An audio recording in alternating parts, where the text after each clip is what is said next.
Olá, estávamos vendo o que Jesus dizia sobre nascer de novo. Vamos continuar no versículo 7 do 3º capítulo do Evangelho de João. Jesus dizendo assim: Não se surpreenda pelo fato de eu ter dito, é necessário que vocês nasçam de novo. O vento sopra onde quer, você o escuta, mas não pode dizer de onde vem, nem para onde vai. Assim acontece com todos os nascidos do Espírito. Muitas vezes queremos entender por que as coisas são como são e não são como achamos que deveriam ser. Se insistirmos a pensar assim, nunca acharemos paz conosco mesmos, porque não temos a mente de Deus para entender o sentido do que é justo e do que é bom para nós.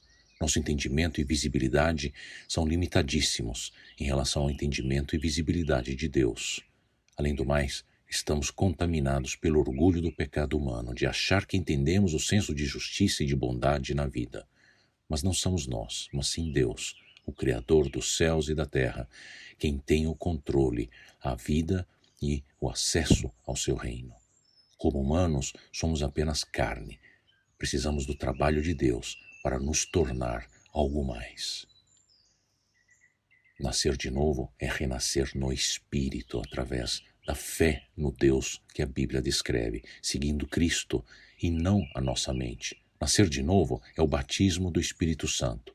Renascer é Deus abrir os novos olhos e a nossa mente a uma ordem de grandeza maior, para aquela vida abençoada e eterna, repousada nas mãos de Deus.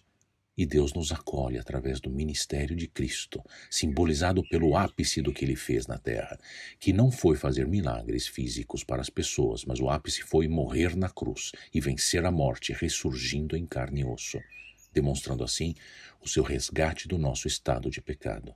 O resgate que nos traz vida nova espiritual e que nos trará vida eterna também na ressurreição do corpo. É isto que Deus nos diz na Bíblia. Estar nas mãos de Deus é submetermos a sua palavra e a sua pessoa, a do Espírito Santo, que encaminha nossas vidas conforme a vontade de Deus, sem que continuemos a bater a cabeça teimosamente tentando ter absoluto controle e direção das nossas vidas.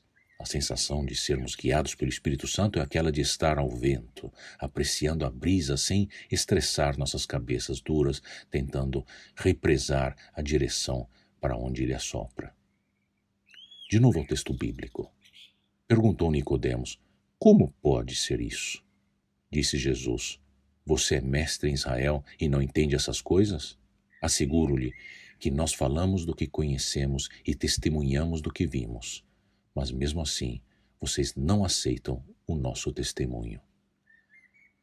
Como Nicodemos reage? Ele simplesmente não entende.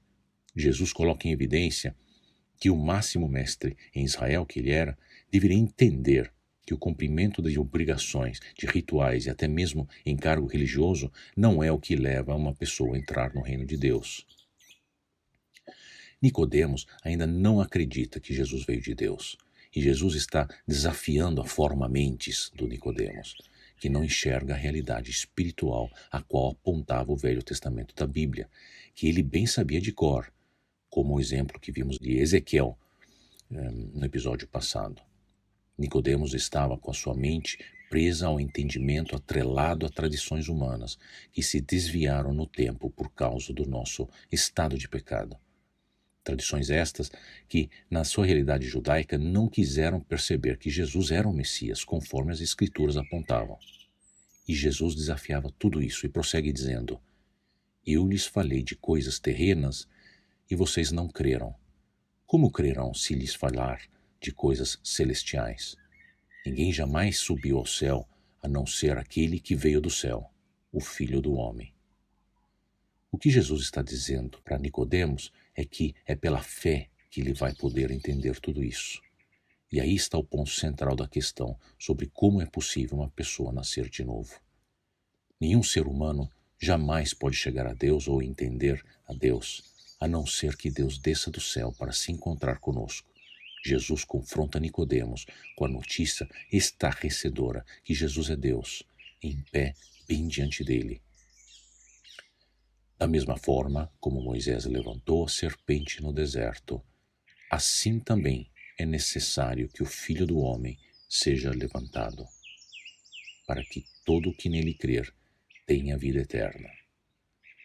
Jesus nos leva de volta a uma parte das Escrituras quando uma placa de entrada proibida estava pendurada sobre a terra prometida de Israel. Extraditado no deserto, eles haviam se rebelado contra Deus para valer.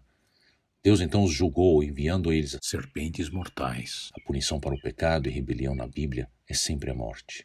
No livro de Números, aprendemos que Deus providenciou um caminho pelo qual seu povo poderia ser salvo do seu julgamento, se eles se voltassem para Deus e confiassem nele.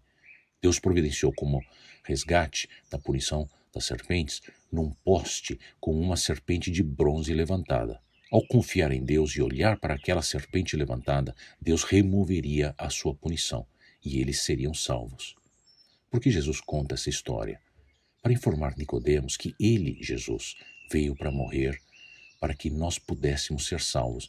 Assim como Israel precisava olhar para a serpente de bronze para ser salvo, precisamos olhar para a cruz, confiando que Deus irá remover a punição dele pelo nosso pecado através da morte e ressurreição de Jesus.